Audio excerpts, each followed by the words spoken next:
열왕기 18장의 배경은 아합이 이스라엘을 통치하고 있던 시대입니다.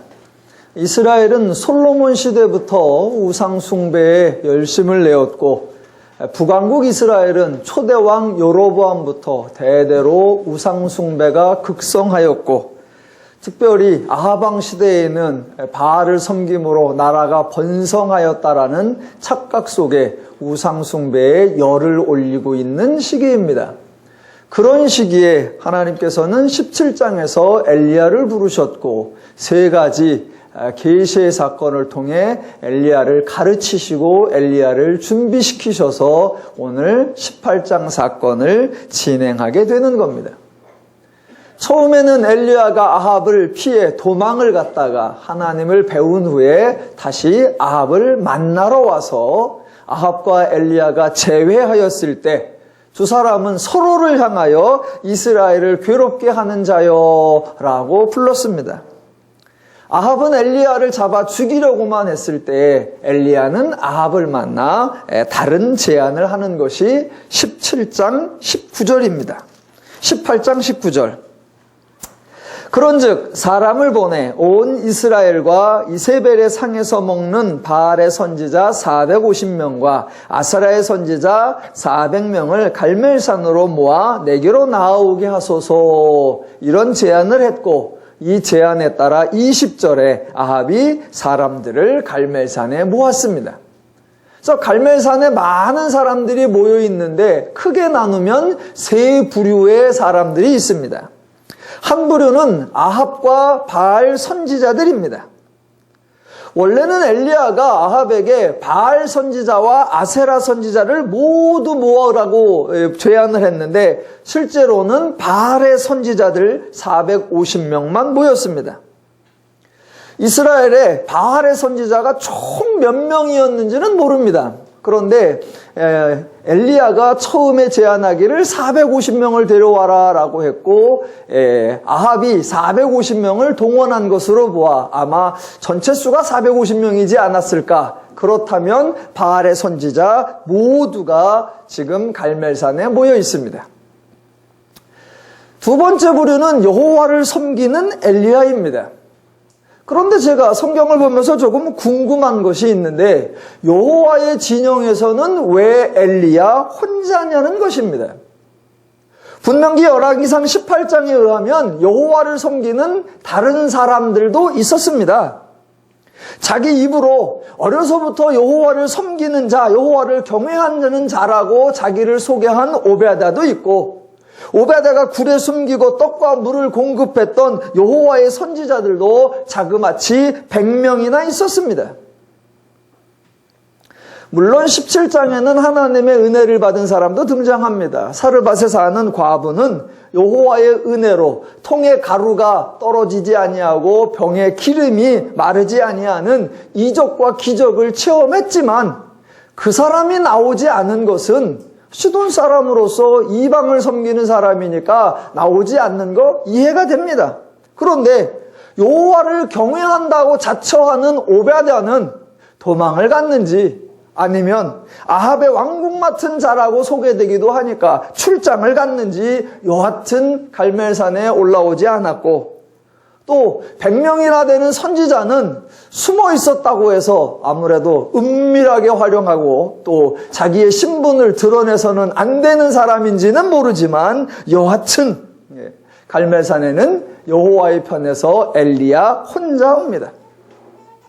하나님이 엘리야를 아합에게 가라고 말씀하셨고 가서 이런저런 말을 하라고도 다 알려주셨으니까 지금 하나님이 현재의 상황을 알고 계시고 장차 갈멜산에서 무슨 일을 행할지도 다 알고 계시는데 오바댜나 숨어있는 선지자들을 모두 동원하지 않고 달랑 엘리야만 보낸 것은 나름의 이유가 있었습니다. 그건 잠시 후에 보겠습니다. 한 부류는 아합과 바알의 선지자들, 또 한 부류는 여호와의 편에 선 엘리야, 그리고 세 번째 부류가 이스라엘 백성들입니다. 세 부류 중에 백성들이 숫자적으로는 가장 많은데 이 백성들은 바알 편도 아니고 여호와의 편도 아닙니다. 21절에 의하면 엘리야가 모든 백성에게 가까이 나아가 이르되 너희가 어느 때까지 둘 사이에서 머뭇머뭇하려느냐. 여호와가 만일 하나님이면 그를 따르고 바알이 만일 하나님이면 그를 따를지니라 하니 백성이 말 한마디도 대답하지 아니하는지라 입니다. 아마도 백성의 입장에서는 섣불리 한쪽 편을 들었다가 나중에 어떤 결과가 나올 줄 모르니까 가능한 결과가 나올 때까지 기다리는 것이 현명한 것 같습니다. 그리고 분명한 결과가 나왔은 그 후에는 이긴 쪽에 붙으면 살아가는 것이 분명합니다. 백성들의 태도를 나쁘게 말하면 기회주의라고 할 수도 있겠지만 언제나 급변하는 정세 속에서 약자들이 사는 어쩔 수 없는 방법일 것입니다. 여하튼 이렇게 바알의 선지자들, 여호와의 엘리야, 그리고 백성들 모든 부류가 갈멜산에 다 모여서 이제 그들이 하는 일이 23절과 24절입니다. 그런즉 송아지 둘을 우리에게 가져오게 하고 그들은 송아지 한 마리를 택하여 각을 떠서 나무 위에 놓고 불은 붙이지 말며 나도 송아지 한 마리를 잡아 나무 위에 놓고 불은 붙이지 않고 너희는 너희의 신의 이름을 부르라. 나는 여호와 이름을 부르리니 이에 불로 응답하는 신 그가 하나님이니라. 백성이 다 대답하되 그 말이 옳도다 하니라 입니다. 재미있는 것은 백성들의 반응입니다. 조금 전에 엘리야가 백성들에게 질문할 때 21절에서는 백성들이 한마디도 대답하지 않았다 그랬는데 24절에서는 모든 백성들이 다 대답했다고 합니다. 백성들이 아까는 대답을 안 하다가 지금은 왜 대답을 빨리 했을까 생각해 보니까 제 생각에는 본인들이 당사자가 아니기 때문인 것 같습니다. 마치 자신들이 심판 같습니다. 자신들은 바알 편도 아니고 여호와 편도 아닌데 만약 이번에 진짜 신이 밝혀지면 그때는 우리가 당연히 믿을 것입니다. 그런 태도로 대답하는 것 같습니다. 과연 갈멜산 사건이 지난 후에 백성들이 어떤 반응을 보일지 확인해 보겠습니다. 지금 엘리야가 송아지 예물을 붙이고 신의 이름을 불러서 불이 응답하는지, 그래서 그 응답하는 신이 참 신이다라고 제안을 하는데, 지금 이 엘리야의 제안에 대해서 저와 여러분이 오해를 하시면 안 됩니다. 엘리야는 지금 할 수 있는 최상의 방법을 제안하는 것이 아니라 할 수 있는 것 중에 최후의 방법을 선택하고 있습니다. 만약 이 엘리야의 제안을 오해하시면 신앙의 주제가 응답하는 신 이렇게 되어버릴 위험이 있습니다. 응답하는 신이라는 주제가 되면 우리 모두 하나님께 구하여 하나님의 응답을 받자라는 종교의 원리가 작용할 위험성이 있습니다. 마치 하나님은 인간이 하는 것을 보고 인간 중에 하나님의 마음에 맞는 사람에게, 하나님을 감동시키는 사람에게 응답을 해주시는 분처럼 하나님이 왜곡될 위험이 있습니다. 지금 본문의 의도, 엘리야의 의도는 전혀 그런 것이 아닙니다. 성경 전체에서 하나님의 속성에 대해서 설명할 때 가장 강조하는 게 뭐냐? 하나님은 일하시는 분이다. 더 나아가 하나님은 먼저 일하시는 분이다 라는 사실입니다. 하나님과 인간의 관계에서 언제나 하나님이 먼저 일하십니다. 열왕기에서도 하나님은 지금까지 누가 하나님을 기쁘게 하는가, 누가 하나님을 감동시키는가 기다린 것이 아니고 내가 누구에게 응답해야 하는가 하나님이 기다리신 것이 전혀 아닙니다. 성경 전체에서 그렇듯 지금 열왕기에서도 하나님은 이미 일하시고 계셨고 계속하여 일하셨고 언제나 먼저 일하시고 먼저 계시하셨습니다. 하나님이 먼저 일하시고 먼저 행하시기에 그 모든 것이 하나님을 알리는 것이고 하나님을 계시하는 사건입니다. 그러니 따로 하나님을 입증하거나 따로 하나님을 검증하거나 따로 하나님을 증명해내야 하는 그런 시험이나 테스트가 전혀 필요하지 않습니다. 왜? 하나님은 인간이 요구하기 전에 이미 이적과 기적을 행하셨고, 하나님은 인간이 구하고 찾기 전에 이미 하나님을 나타내고 알리시고 가르치셨기 때문입니다. 아합 왕과 이스라엘 백성에게도 하나님은 이미 하나님을 수차례 입증하셨습니다. 가장 가깝게만 보면 17장 1절에서 하나님께서는 장차 수년 동안 비도 이슬도 내리지 않을 것이라 라고 말씀하셨고, 과연 그 말씀대로 3년 동안이나 비나 이슬도 내리지 않고 있습니다. 하나님이 말씀하신 대로 이루어지는 것, 그래서 하나님이 하나님이시라는 것 이미 입증하고 이미 계시하셨습니다. 좀 더 멀리 보면 북왕국의 초대왕인 여로보암을 통해서도 하나님은 다양하게 하나님을 알리셨습니다. 자, 다윗과 솔로몬 시대에 이스라엘 나라가 번성하고 강대하고 주변에 명성을 떨쳤습니다. 어느 누구도 솔로몬이 죽은 후에 나라가 분열될 것으로 예상하지 못했을 것입니다.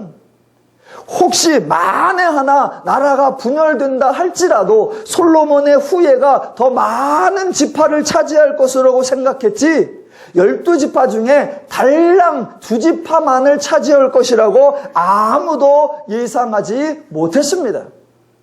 또 행여 나라가 분열될지라도, 그래서 누군가가 왕으로 새롭게 등극할 때에 일개 노동감독관에 불과한 여로보암이 왕이 될 것이라고 어느 누구도 예상하지 못했는데, 하나님은 나라가 분열될 것도 말씀하셨고, 솔로몬의 후에는 단지 2지파만 가질 것도 말씀하셨고, 여로보암이 왕이 될 것도 말씀하셨고, 그렇게 말씀하신 대로 모든 내용이 다 이루어지는 것을 통해서 하나님이 옳으시다는 거, 하나님이 참신이라는 거 벌써 입증하셨습니다. 이렇게 더 크고 더 놀랍고 더 신기하고 더 상상하기 힘든 일들도 이미 다 행하셨는데, 이제사 기껏 불 내리는 거 그거 하나로 참신인지 아닌지를 입증한다는 거 너무나 어이없는 일입니다.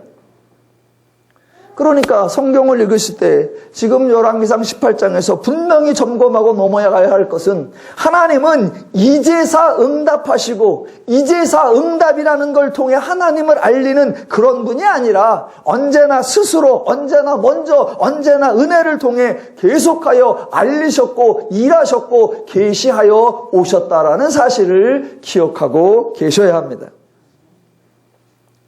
지금 엘리야가 23장 24절, 지금 18장 23절과 24절에서 제안하는 내용은 하나님의 원리를 보여주겠다라는 것이 아니라 정반대로 인간들의 원리를 보여주겠다라는 것입니다. 인간들의 종교, 인간들의 종교 행위, 인간들의 종교 방식, 인간들의 종교 의식이 얼마나 미련하고 얼마나 어리석고 무익하고 쓸모없는 것인지를 확인시켜 주겠다라는 것입니다. 여러분, 성경을 보면 신인지 아닌지를 점검하고 확인하고 입증하려고 하는 일종의 시험이 여러 번 등장합니다. 그렇게 신이 참신인지 아닌지, 정말 신인지 아닌지 그것을 시험하고 입증하고자 할 때, 그런 것을 시험하고자 하는 제안은 언제나 인간 쪽에서 했습니다. 인간 쪽에서 당신이 하나님인지, 인간 쪽에서 당신이 신인지 내가 확인하고 싶다, 그렇게 제안하는 것은 여러 번 나옵니다. 그런데 지금 열왕기상 18장에서 하나님 편에서 하나님의 대변인으로 등장한 엘리야가 먼저 이런 제안을 하는 거, 성경에서 매우 이례적인 사건입니다. 자, 신에 대해서 인간이 점검하고자 할 때는 시험이라고 하고, 하나님께서 스스로 나타날 때는 계시라고 합니다. 그래서 인간이 신을 시험하는 사건과 하나님이 스스로를 계시하는 사건이 아주 다릅니다.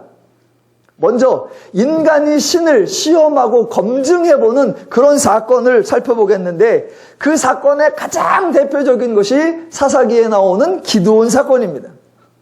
사사기 6장에서 기드온은 총 3번에 걸쳐 하나님을 시험합니다.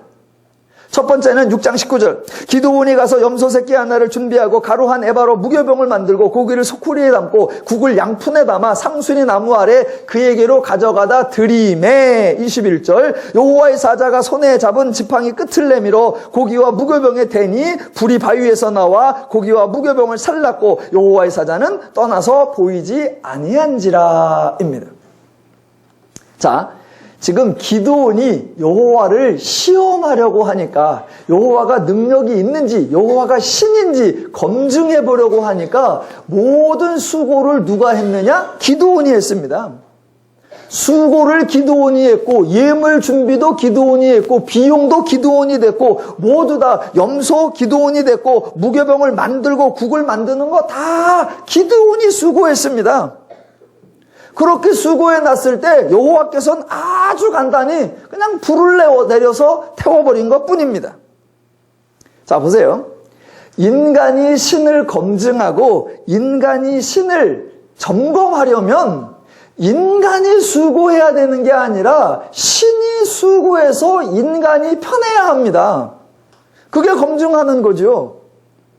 신이 참 신인지 믿을 만한 신인지 내가 의지할 만한 신인지 내가 따를 만한 신인지 내가 신을 알아보려고 하면 나는 가만히 있고 신을 이것저것 많이 부려보고 신이 많은 일을 하게 해야 돼요. 그래서 신이 활동하고 신이 역사한 결과 자기는 수월하고 편하고 좋구나. 그러면 내가 신을 따라야지. 이래야 되는데 지금 기드온 인간이 신을 시험할 땐 늘 반대입니다. 자기가 수고하고 자기가 예물 드리고 자기가 많은 일을 하고 자기는 여러 가지를 하는데 신은 불 내리는 거 하나만 합니다. 자, 그런데 더 의미가 없는 게 뭐냐면 어이가 없는 건 그렇게 시험을 했습니다. 그랬더니 22절에 기드온이 그가 여호와의 사자인 줄 알고 이르되 슬프도소이다 주 여호와여 내가 여호와의 사자를 대면하여 보았나이다 입니다. 아니, 여호와를 시험해서 여호와를 만났으면 여호와를 확인했으면 기뻐해야죠. 그런데 여호와를 만나고 나서 슬퍼하면서 죽을까 두려워한다. 그럴 걸 뭐하러 합니까? 자, 인간들이 신을 시험할 때 기드온이 두 번째, 세 번째는 양털 시험입니다.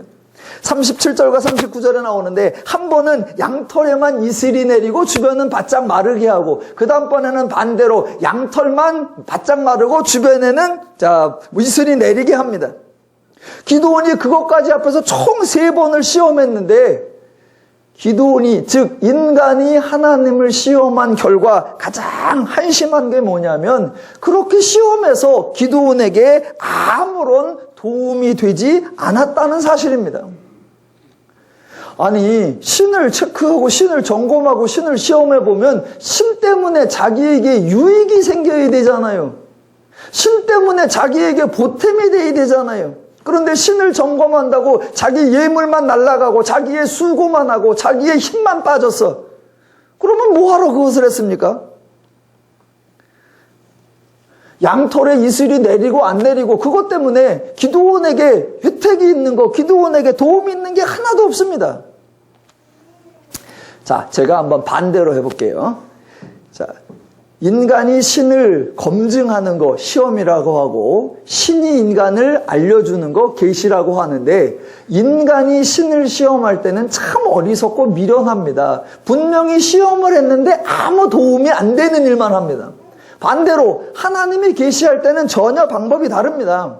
자, 바로 앞장에서 열왕기상 17장에서 하나님이 엘리야에게 하나님을 계시하셨습니다. 그때 그리 시냇가로 도망가라고 했을 때 엘리야는 그리 시냇가에 숨어 있는 것뿐이고 그때 하나님께서 까마귀를 통해서 떡과 고기를 가져다가 엘리야를 먹였습니다. 그래서 하나님이 일하셨고 엘리야는 받아 먹기만 했습니다. 결국 하나님은 엘리야에게 음식을 공급했고 목숨을 연명해서 엘리야가 유익한 것입니다. 하나님이 일하고 인간이 혜택을 보고 하나님이 수고하고 인간이 유익을 보게 하는 거, 이게 하나님의 원리입니다. 사르밧 과부 사건도 마찬가지입니다. 하나님이 과부의 가루통과 과부의 밀가루와 과부의 기름이 전혀 마르지 않게 하셨습니다. 누가 일했느냐? 하나님이. 누가 유익을 보았느냐? 엘리야, 여인, 아들. 하나님이 일해서 인간이 유익을 보고 하나님이 수고해서 인간이 혜택을 보는 그런 과정을 통해서 하나님을 알리는 것, 그게 하나님의 계시입니다. 그러니까 하나님은 계시하실 때 절대로 쇼를 하시지 않습니다. 산만한 능력 대결, 능력 자랑 그런 거 하지 않습니다. 그거에서 뭐예요? 그런데 인간은 하나님을 시험해서 알고 싶어 할 때 꼭 자신의 삶과 무관한 희한한 걸 알고 싶어 하고, 하나님은 자신을 드러내실 때 희한한 게 아니라 인간에게 유익이 되고 보탬이 되게 하신다라는 겁니다. 하나 더 볼까요? 자, 인간이 하나님을 시험해서 알아보겠다고 하나님을 테스트한 게 삼손의 아버지도 있습니다. 자, 삼손의 아버지 마노아, 사사기 13장에 나오는데 기드온하고 똑같습니다. 여호와가 나타나서 계시를 했는데 믿지를 못합니다. 그래서 하나님을 시험합니다. 13장 19절. 이에 마노아가 염소 새끼와 소재물을 가져다가 바위 위에서 여호와께 드리매 이적이 일어난지라. 불꽃이 제단에서 하늘로 올라가는 동시에 여호와의 사자가 제단 불꽃에 휩싸여 올라간지라. 똑같은 방식이죠. 그랬더니 반응도 똑같아요. 22절. 그의 아내에게 이르되 우리가 하나님을 보았으니 반드시 죽으리로다 입니다. 아니, 자기가 보고 싶다고 해놓고 자기가 제안을 해놓고 그대로 다 이루어지니까 한다는 말이 죽을 것 같다 입니다. 이런 걸 뭐하러 합니까? 그 시험에서 마노아가 얻은 유익 하나도 없습니다. 괜히 하나님인지 아닌지 알아보겠다고 괜히 염소 새끼만 한 마리 날렸습니다. 손해만 난 겁니다. 여러분, 하나님이 하나님을 계시할 때는 정반대로 합니다. 언제나 하나님은 인간에게 유익하게, 인간에게 보탬이 되게, 인간의 실생활에 유익이 될 수 있도록 그렇게 행하십니다.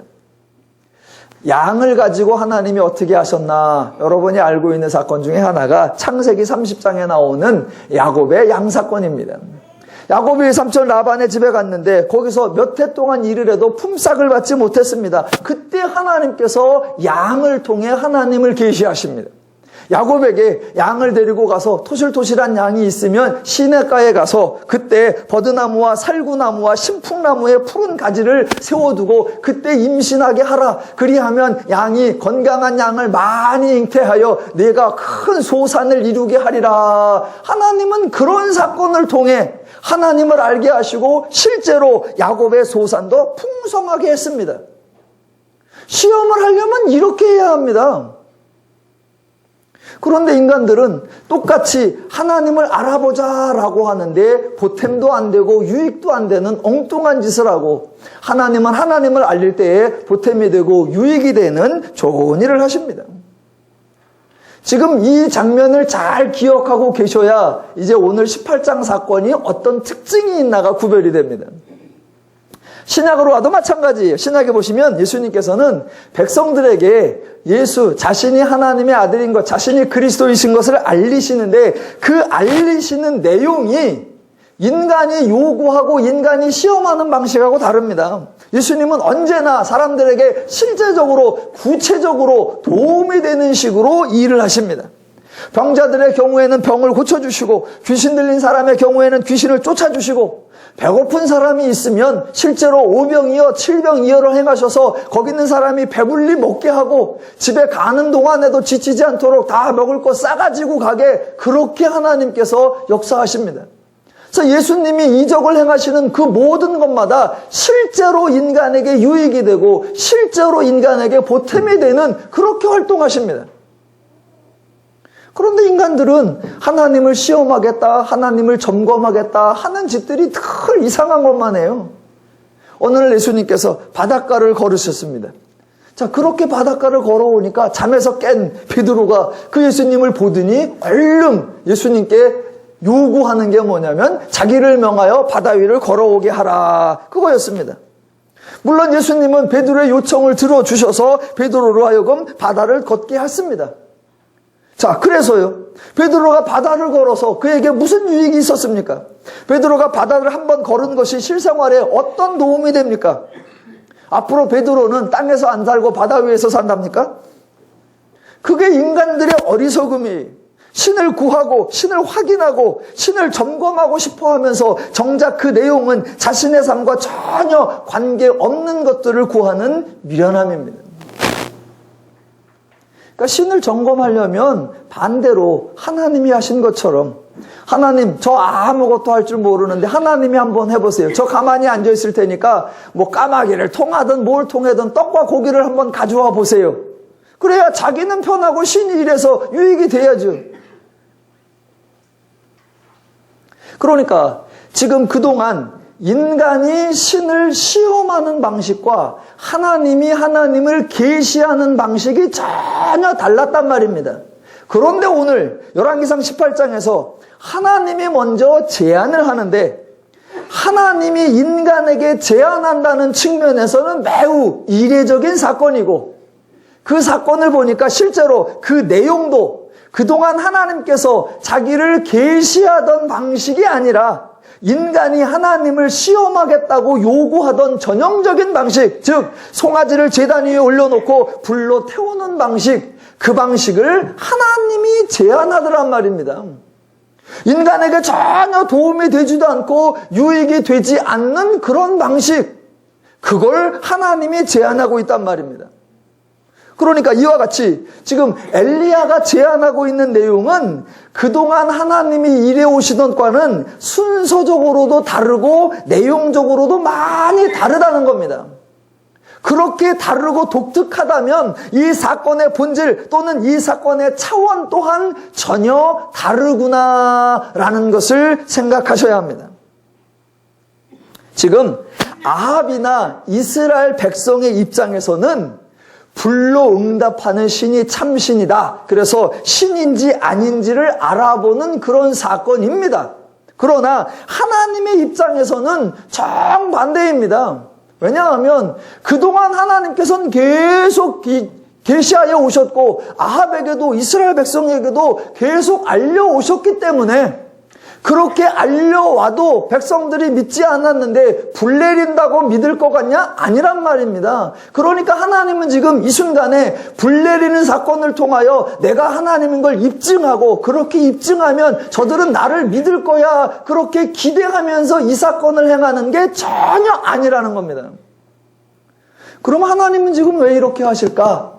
아합과 바알 선지자들의 입장에서는 하나님을 검증하는 거겠지만, 지금 하나님의 입장에서는 정반대로 아합과 바알의 선지자들 그리고 이스라엘 백성 모두에게 지금 그들이 행하고 있는, 그들이 생각하고 그들이 행동하고 그들이 의지하고 있는 바알도 그들의 종교 생활, 그들의 종교 의식, 그들의 종교 행위, 그 모든 것이 얼마나 어리석고 쓸데없고 무익한 것인가, 그것을 까발려주고 그들에게 확인시켜 주려고 하는 사건입니다. 응답을 통하여 하나님의 하나님 되심을 밝히려는 사건이 아니라 바알을 믿는 사람들의 그들의 행동이 얼마나 어리석은가를 확인시켜 주려는 그런 사건이다라는 겁니다. 그래서 이 사건에는 몇 가지 그동안 하나님이 해오셨던 거하고는 독특한 조금 특징이 있습니다.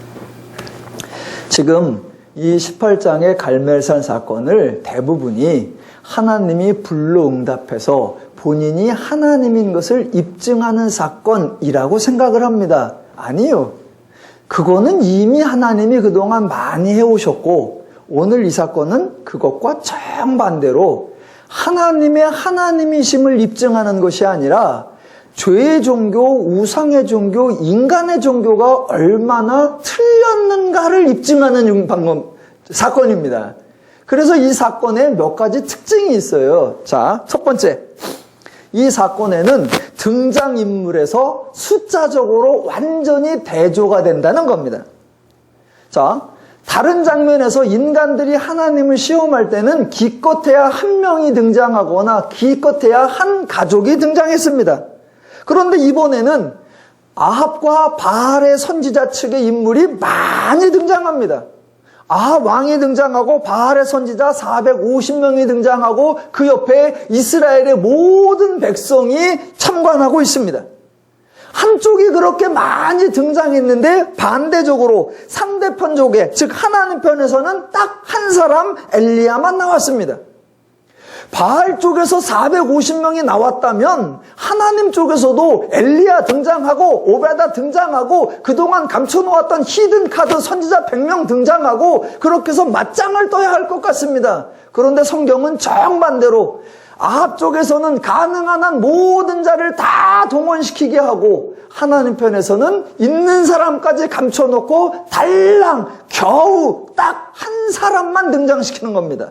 왜? 죄인들 사고방식에 가능하면 많을수록 좋고 가능하면 다다익선이고 그래야 무력도 세지고 그래야 다양한 사람들의 다양한 재주도 있으니까 여하튼 많은 게 좋다라고 하는 인간의 사고방식, 죄인들의 인식구조, 죄인들의 가치 판단의 체계를 완전히 무너뜨리는 겁니다. 너희들은 동원할 수 있는 사람을 다 동원해라. 내 쪽에서는 달랑 한 사람, 그것도 원래 어렸을 적부터 여호와를 경외했었고 여호와를 믿는 데 탁월한 신앙심을 보인 사람 아니요. 불과 앞장 17장에서 느닷없이 등장했다가 3번의 계시를 통해 하나님을 배운 사람, 그런 사람 하나를 등장시키는 겁니다. 두 번째, 이 사건에서는 그동안 인간이 여호와, 인간이 하나님을 시험할 때하고는 정반대입니다. 즉 아까 설명드린 것처럼 인간이 신을 테스트할 때에는 그때보다 지금 이 사건에서 인간들이 하는 일이 무지하게 많다는 겁니다. 자, 우선 준비를 하는 게 25절입니다. 보세요. 엘리야가 바알의 선지자들에게 이르되 너희는 많으니 먼저 송아지 한 마리를 택하여 잡고 너희 신의 이름을 부르라. 그러나 불을 붙이지 말라. 그렇게 준비를 하고 드디어 인간들의 행동이 등장하는 것이 26절입니다. 그들이 받은 송아지를 가져다가 잡고 아침부터 낮까지 바알의 이름을 불러 이르되 바알이여 우리에게 응답하소서 하나 아무 소리도 없고 아무 응답하는 자도 없으므로 그들이 그 제단 주위에서 뛰놀더라입니다. 지금 26절에 인간들이 행동하는 것 3가지가 나오는데 하나는 바알의 이름을 부르는 것이고 또 하나는 제단 주변에서 뛰놀더라, 즉 이리저리 제단 주위를 넘어다니며 춤을 추는 것이고 또 하나가 그 행동을 계속하여 하고 있다는 것입니다. 그러니까 바알의 선지자들은 그동안 평상시 자기들이 해오던 대로 지금 하고 있습니다. 자기들의 종교 양식, 자기들의 종교 행위, 자기들의 종교 의례, 자기들의 종교 행사를 하고 있습니다. 그렇게 하고 있을 때에 아무 응답이 없습니다. 그때 엘리야가 하는 말이 27절 보세요. 정오에 이르러는 엘리야가 그들을 조롱하여 이르되 큰 소리로 부르라. 그는 신인즉 묵상하고 있는지 혹은 그가 잠깐 나갔는지 혹은 그가 길을 행하는지 혹은 그가 잠이 들어서 깨워야 할 것인지 하매입니다. 지금 엘리야는 바알을 조롱하는 것이 아니라 바알을 섬기고 있는 사람들을 조롱하고 있습니다. 지금 엘리야는 바알 신이 거짓이라고 주장하는 것이 아니라 바알 선지자들이 행하는 종교 행위, 종교 양식, 종교 활동, 그것이 무익하고 헛되다라고 강조하고 있습니다. 그러니까 계속해서 가능한 바알의 선지자들이 더 많은 거, 더 다양한 거, 할 수 있는 한 모든 것을 더 많이, 더 오래, 더 열심히 하도록 부추기고 있습니다. 바알 선지자들이 할 수 있는 모든 방법 다 쏟아내게 만들고 그들의 수단 다 동원돼서 그들이 할 수 있는 종교적인 양식은 총동원시켜서 그들의 종교의 밑바닥을 드러내게 하는 겁니다. 바알의 이름을 불렀는데 소용이 없고 제단을 이리 뛰어다녔는데 춤을 추었는데도 아무 소용이 없습니다. 그때 엘리야가 야, 뭐 또 해봐. 그러니까 새로운 것이 등장하는 것이 28절. 이에 그들이 큰 소리로 부르고 그들의 규례를 따라 피가 흐르기까지 칼과 창으로 그들의 몸을 상하게 하더라입니다. 모든 종교 의식은 그냥 하는 것이 아니라 나름대로 명분이 있고 의미가 있습니다.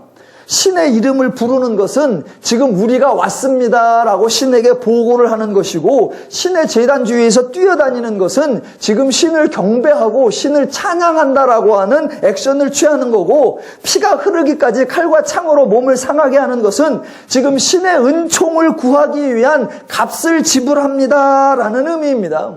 즉 은혜를 구하는 것이 아니라 거래를 하는 겁니다. 그래서 처음에 송아지를 예물로 드리는 것으로 시작해서 마지막으로 자신들의 몸을 예물로 드리는 것으로 끝이 나는 겁니다. 그래서 더 이상 드릴 것이 없고 더 이상 행할 것이 없고 더 이상은 동원할 수단과 방법이 없을 정도로 다 행하는 겁니다. 엘리야가 일부러 바알 선지자들에게 너희들이 할 수 있는 거 다 해보고 너희들이 드릴 수 있는 거 다 내놔봐라. 너희들의 종교 체계, 너희들의 종교 인식, 너희들의 종교 사상, 너희들의 종교 의례, 너희들의 종교 활동 할 수 있는 거 다 해봐라 그러는 겁니다. 그래서 다 했어요. 결과 29절. 이같이 하여 정오가 지났고 그들이 미친 듯이 떠들어 저녁 소재 드릴 때까지 이르렀으나 아무 소리도 없고 응답하는 자가 돌아보는 자가 아무도 없더라. 참으로 많은 사람들이 참으로 많은 일을 참으로 오랫동안 했습니다. 다양한 종교 활동을 풍성하게 했습니다. 그러나 아무 응답이 없습니다. 이 사건을 통해 바알이 신이 아니라는 거 입증되었고 바알을 섬기느라고 행하고 있는 그 모든 종교의식이 아무 소용이 없다는 거 입증이 되었습니다. 지금 바알이나 또는 아합이나 또는 선지자들의 입장에서는 하나님이 신인지 아닌지 점검하자라고 나오는데 그건 하나님이 이미 다 하셨거든요. 그래서 지금 하나님은 일부러 엘리야가 먼저 제안하게 하는 거예요. 그런 제안의 현장으로 불러들여서 하나님이 신인지 아닌지는 이미 다 알렸고 이 순간에 너희들이 하는 종교가 얼마나 어리석고 너희들이 하는 종교 활동이 얼마나 헛된 건가 그거를 그들 스스로 확인하게 만드는 겁니다. 그래서 가능한 한 바알 측에서 다 하게 하는 거예요. 결론은 꽝 입증됐습니다. 그렇다면 이제 이쯤 되면 여러분은 그 다음은 엘리야가 행동을 해야 할 텐데 엘리야가 어떻게 행동할지 여러분은 예상이 벌써 딱 되실 겁니다. 이쪽에 많은 숫자가 다양한 방법을 행했으면 이제 상대적으로 하나님 편에서는 가장 적은 숫자가 가장 단순한 방법을 동원하게 될 겁니다. 그래서 극명한 대조를 이루게 될 겁니다. 지금 엘리야는 어떻게 하면 여호와께 응답받는가 그 응답받는 방식을 제안하는 것이 아닙니다. 더 새롭고 더 분명하고 더 확실한 수단을 가르치려는 것도 전혀 아닙니다. 이미 모든 수단과 방법은 인간들이 다 동원해서 해봤습니다. 그 결과 헛수고였습니다. 하나님은 새로운 비법을 전수하려는 것이 아니라 너희들은 그동안 우상을 섬겼다. 그런데 나는 여호와고 나는 하나님이다. 우상과 하나님은 본질적으로 다르니 그렇게 하나님이 다르니 하나님을 믿는 행위, 하나님을 섬기는 행위, 하나님을 의지하는 행위, 그 종교의식과 종교의례와 종교활동도 본질적으로 차이가 난다. 그것을 확정시켜 주려고 하는 겁니다. 하나님이 그렇게 다르니 종교활동도 다르다라는 것을 가르쳐 주려고 하니까 그래서 이제 엘리야는 어떻게 행하느냐 사람들이 생각하기에 도무지 응답이 오지 않을 것 같은 방식 도무지 종교의식이라고 하기에는 너무나 어이가 없는 방식 종교행위나 수단이라고 하는 도무지 누구에게 소개할 수도 없는 방식 너도 한번 이렇게 해봐라 라고 권면할 수도 없는 그런 방식 그렇게 행할 겁니다. 물론 보세요. 사람들이 그렇게 신의 역사가 나타나도 사람들은 쉽게 수긍을 안 하죠. 그래서 뭐 우연의 일치라든가 아니면 또 사실은 우리가 아까 바알을 쟁일 불러놨는데 바알이 응답이 좀 늦게 온 거다라는 또 뭐 변명도 할 수 있고 이런저런 핑계를 댈 수가 있으니까 엘리야는 우선 어떤 핑계도 댈 수 없는 그런 더 불편한 상황, 더 힘든 상황으로 만들어버립니다. 그래서 33절에 나오는 대로 제물을 올려놓고는 제물 위에다가 물을 부으라고 합니다. 그것도 3번이나 부어서 물이 제단으로 두루 흐르고 도랑에도 물이 가득 차게 만듭니다. 그리고 시간적으로도 저녁이 될 때까지 기다립니다. 왜 낮에 하면 우리는 아침이라 서늘해서 아직 빛이 약해가지고 불이 잘 안 붙을 때였는데 엘리야 너는 낮에 하니까 태양빛이 뜨거워서 불이 잘 붙은 거다 이런 소리를 할까봐 낮 때는 니들이 다 해라 그렇고 이제 저녁나절에 태양빛도 힘을 잃어갈 그때에 이제 엘리야가 이 일을 합니다. 자, 드디어 엘리야가 하는 것이 뭐냐? 36절. 저녁 소제 드릴 때에 이르러 선지자 엘리야가 나아가서 말하되입니다. 끝. 엘리야가 하는 것이 딱 한 가지입니다. 뭐예요? 말하되입니다. 말. 여러분, 말은 종교의식이나 종교행위나 종교활동이 아니라 그냥 일상행동입니다. 말은 누구나 하고 말은 언제나 하고 말은 아무렇게나 하는 겁니다. 세상에 말이 신을 부르는 수단이나 방법으로 통용되는 종교는 지구상에 어디에도 없습니다. 그런데 지금 엘리야는 그냥 말을 한 거예요.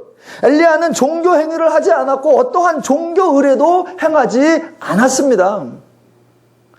제가 이 성경 본문에 대한 번역 비교를 홈페이지에 올려놨는데 다른 성경에는 이렇게 번역하기도 했습니다. 엘리야가 기도하였다라고도 번역해 놓았는데 전혀 그렇지 않습니다. 엘리야는 기도한 게 아닙니다.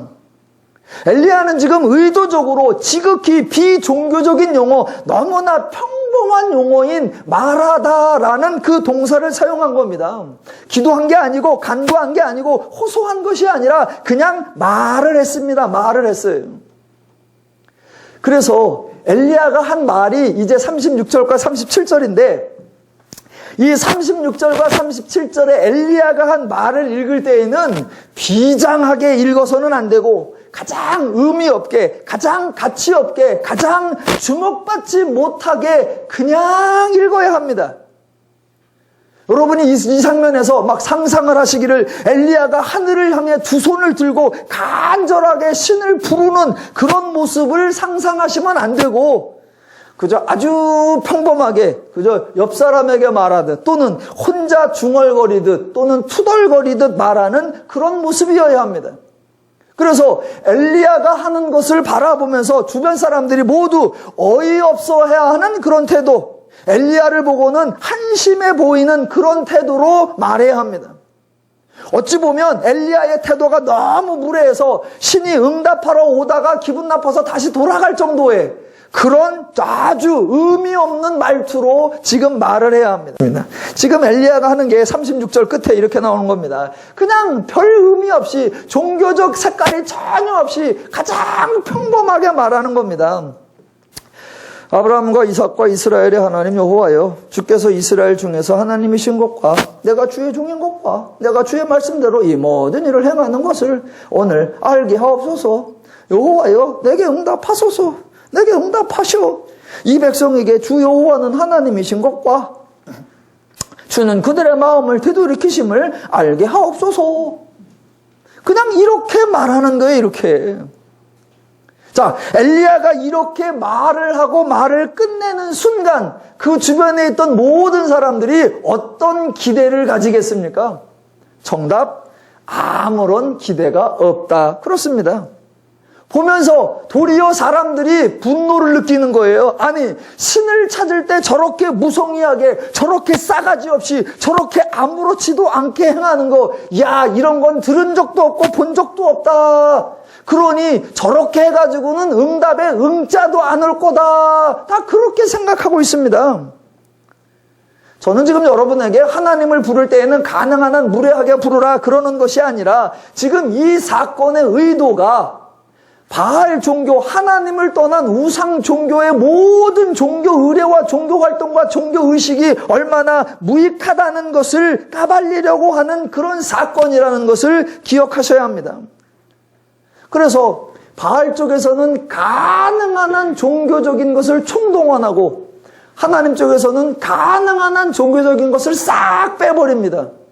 그랬는데 결론, 아무도 기대하지 않고 있는데 그때 응답이 온단 말입니다. 38절. 이에 여호와의 불이 내려서 번제물과 나무와 돌과 흙을 태우고 또 도랑의 물을 핥은지라입니다. 예, 응답이 왔습니다. 어떻게 응답이 왔습니까? 수단이 없습니다. 만약 누가 이 사건을 보고 어떻게 불이 내렸느냐라고 질문을 한다면 답이 없습니다. 누군가가 어떻게 불이 내렸습니까? 그럴 때 말하면 돼 라고 대답하면 안 됩니다. 그냥 그 순간에 모든 사람은 그냥 놀래야 됩니다. 우와, 뭐야 이거? 이 시는 완전히 다른데? 이런 시는 우와, 어떻게 우와, 그냥 이렇게 되는 겁니다. 타종교는 신을 배우지 않고 수단을 배웁니다. 타종교는 신의 속성을 배우지 않고 방법을 배우고 비법을 배워요. 그러나 기독교는 수단을 배우지 않고 하나님을 배우는 거예요. 기독교는 방법이나 수단을 배우는 것이 아니라 하나님의 마음, 하나님의 뜻, 하나님의 심정, 하나님의 원리, 하나님의 성품을 배우는 거예요. 하나님의 성품을.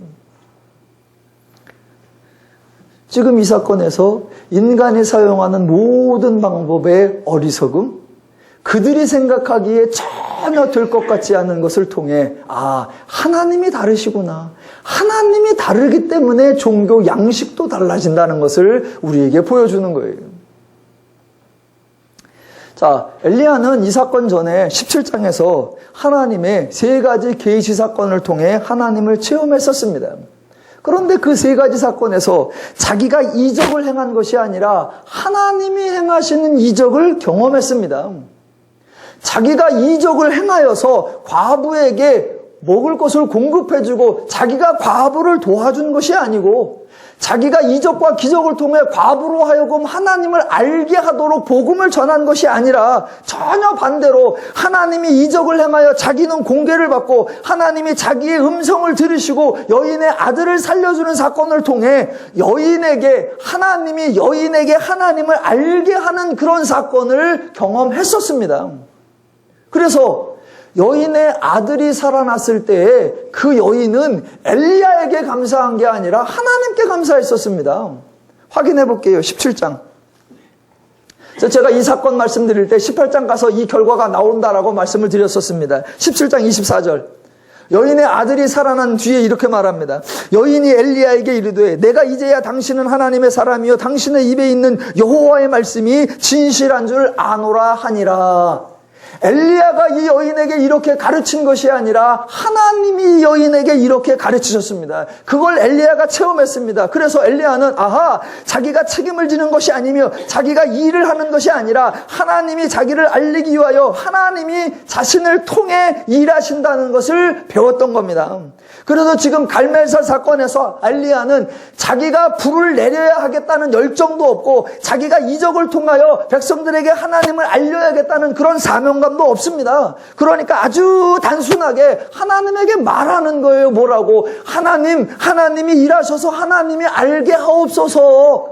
하나님이 지난번 나에게 그렇게 여인의 아들을 살리는 사건을 통하여 일하셨듯 이번에도 그렇게 하옵소서라고 말할 수 있는 거예요. 그러니까 17장에서 경험한 그대로 18장에서 너무나 자연스럽게, 너무나 편안하게, 너무나 담대하게 사역을 하고 있습니다. 이게 하나님의 사람들이 사역을 행하는 가장 자연스러운 모습입니다.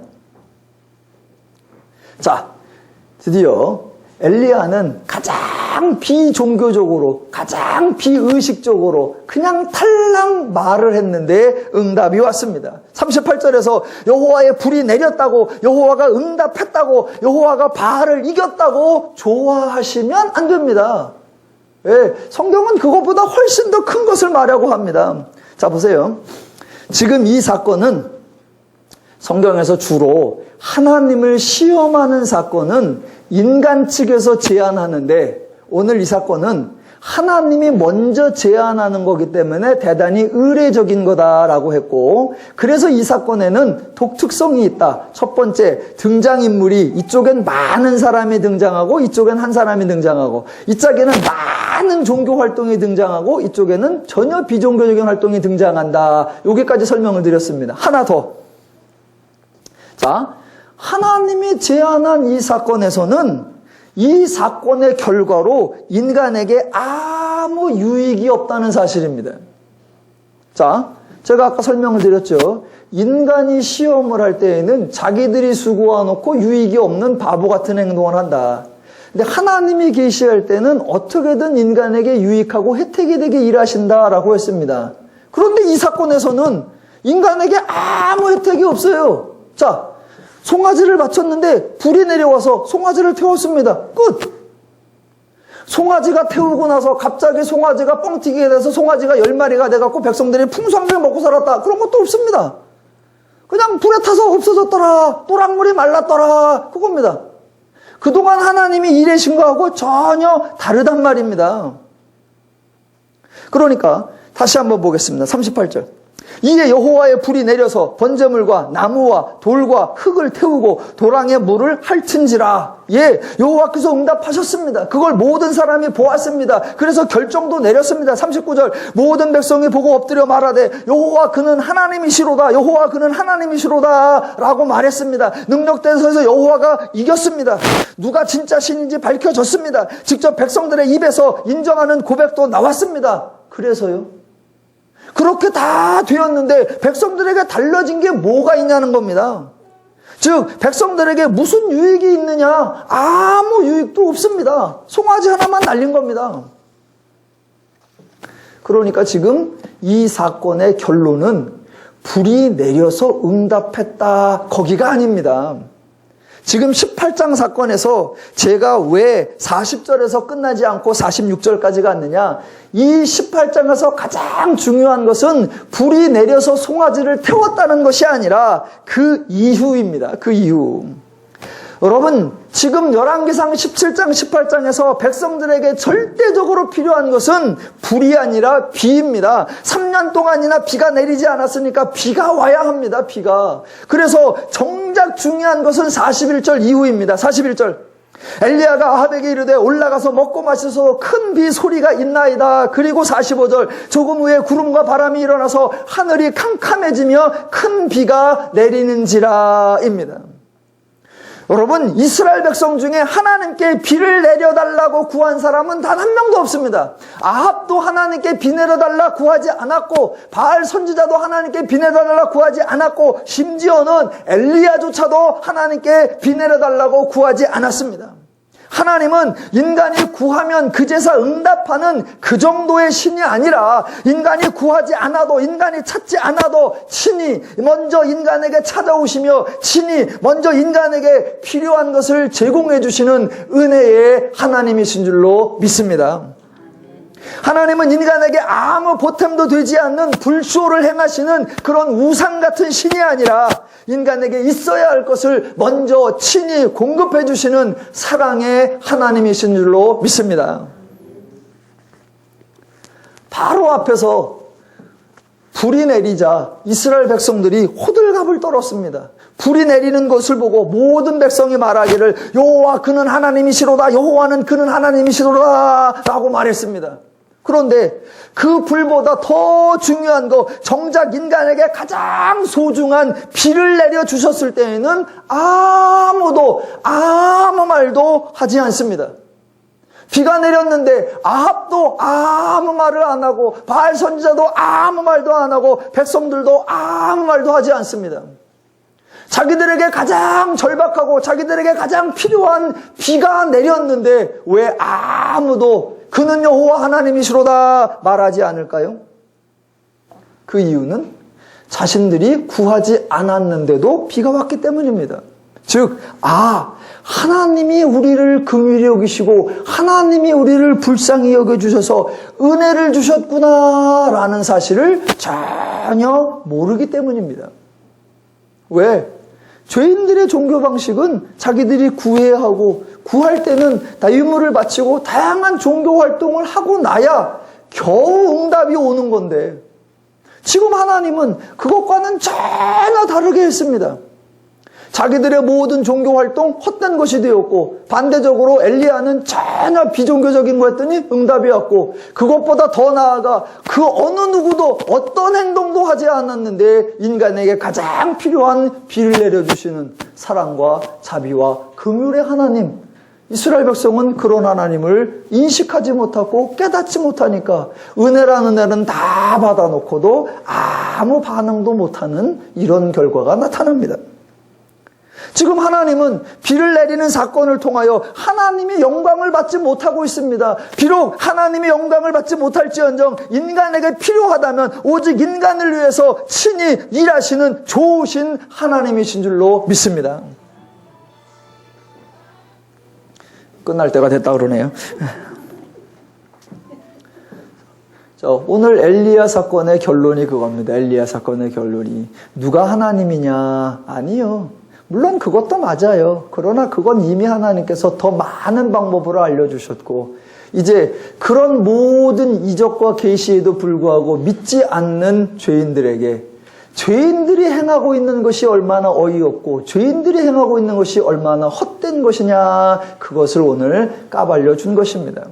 하나님을 알아야 그 하나님에게 바른, 그 하나님에게 맞는, 그 하나님에게 옳은 우리들의 신앙생활이 이루어질 수 있습니다. 인간이 어리석은 행동, 헛된 종교, 무익한 종교 행위를 하는 것을 안타까워하시면서 하나님을 알아, 하나님의 은혜를 알아 더 평안하고 자유롭고 안정되고 행복한 삶을 살도록 도우시는 좋으신 하나님이신 줄로 믿습니다. 성경을 통해 하나님을 아시고 하나님 때문에 즐겁고 신나고 행복한 믿음 생활, 자유로운 교회 생활 되시기를 주님의 이름으로 축원합니다.